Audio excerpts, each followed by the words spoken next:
The Golden Bachelorette's Joan Vassos' revelation about almost quitting the show proves the franchise is taking a step in the right direction when it comes to mental health. January 30, 2025. The Golden Bachelorette star Joan Vassos revealed that she almost quit her season, but the show's psychiatrist helped her to realize that she should stay. And this is a good sign that the franchise is taking a step in the right direction after years of ignoring the importance of mental health. Joan, a 61-year-old private school administrator from Rockville, Maryland, was married to her husband John for 32 years before he passed away due to pancreatic cancer in 2021. Joan is the mother of 4 children and the grandmother of 3 grandchildren. During the Golden Bachelorette Season 1, viewers saw that Joan almost had to leave the show because her 92-year-old mother got sick. However, she eventually recovered. What they didn't know was that Joan almost quit the Golden Bachelorette another time because she was struggling with still being in love with John. Thankfully, with the help of the show's psychiatrist, Joan was able to continue, and she eventually got engaged to Chalk Chapel. The focus on Joan's mental health was a step in the right direction for the franchise. The Golden Bachelorette's Joan Vassos almost quit the show. On the Two Jersey Jays podcast, shared via Instagram, Joan revealed that she almost quit the Golden Bachelorette in week 3 because she was still in love with her late husband, John. Joan said, "I almost quit."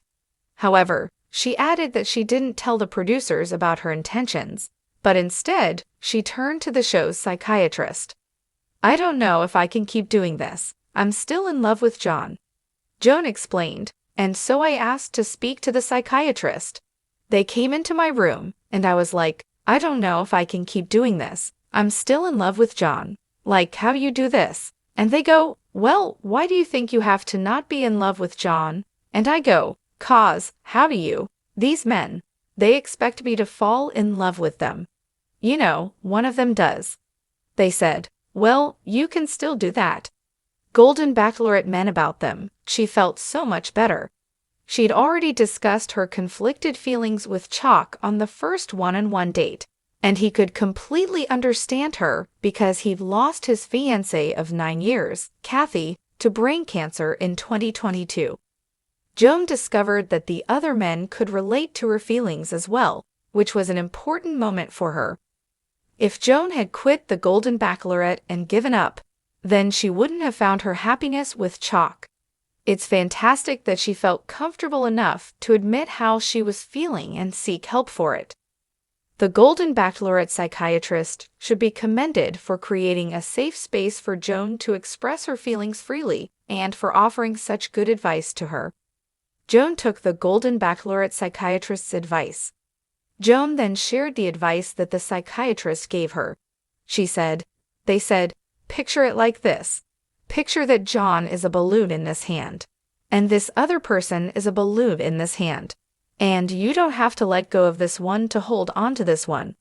There's room for both of them in your heart. Picture it like this. Picture that John is a balloon in this hand, and this other person is a balloon in this hand. And you don't have to let go of this one to hold on to this one.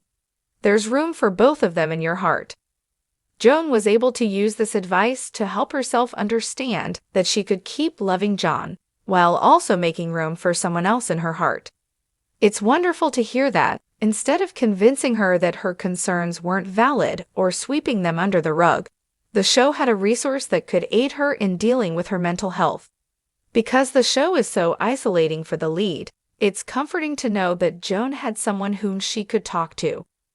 The Bachelor franchise has a history of pushing people to the brink.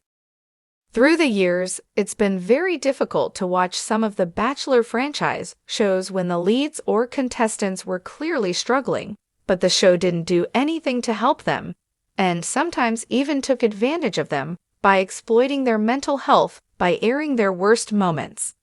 There are so many examples of this throughout the seasons, but the past few years have been especially troubling. One of the most disturbing examples of how the producers didn't seem to care at all about the lead was during Jen Tran's Bachelorette final. After the show revealed that Jen had proposed to Devin Strader and they'd gotten engaged, it dropped the bombshell that he'd already broken up with her. When host Jesse Palmer asked Jen if she was ready to watch the proposal, with Devin sitting next to her on the couch, she sarcastically asked if she had a choice. It was very hard to watch Jen crying while watching the proposal, especially knowing that the producers could have chosen to put her mental health first and not have forced her to watch it. The Bachelor franchise had a rough 2024 with a few bright spots. Here's what producers should leave behind as they look to the future in 2025. Other examples of the producers putting contestants through unnecessary drama that took a toll on their mental health happened during Bachelor in Paradise Seasons 8 and 9. During Season 8, the couples were split apart and forced to live in two different places, which led to so much angst. In Season 9, the Bonfire of Truth and Truth Box required them to tell uncomfortable truths about each other that created a lot of conflict. In addition, the comedy roast took a toll on everyone's mental health as insults were hurled. It's no wonder that none of the couples from these two seasons stayed together after the show.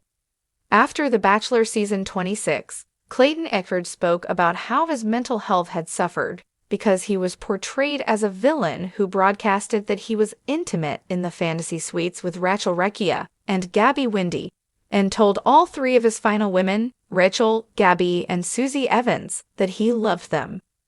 They even nicknamed the rose ceremony in which all of this came to light the rose ceremony from hell.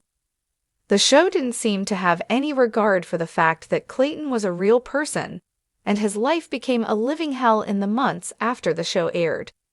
Joan's positive Golden Bachelorette mental health experience is a good sign for the franchise's future. The fact that Joan had such a positive experience with the Golden Bachelorette psychiatrist is a good sign for the franchise's future. After years of being criticized for its lack of focus on mental health, there's finally an example where the lead was struggling, and the show stepped in and truly helped. Of course, this should be expected, but mental health hasn't always been at the top of the producers' priorities. Rather, they'd sacrifice the mental health of their leads and their contestants in order to create a dramatic show. Hopefully, Joan's journey will be a step in the right direction for the Bachelor franchise. Although some might believe that it's too little too late, considering that other alums of the show have suffered due to the lack of attention on mental health, it's a positive change that will hopefully continue in seasons to come. There should be no more creating drama for the sake of promoting the most dramatic episode ever. Joan was able to complete her Golden Bachelorette season and find true love and get engaged to Chalk because of the advice of the show's psychiatrist, and that's a beautiful thing.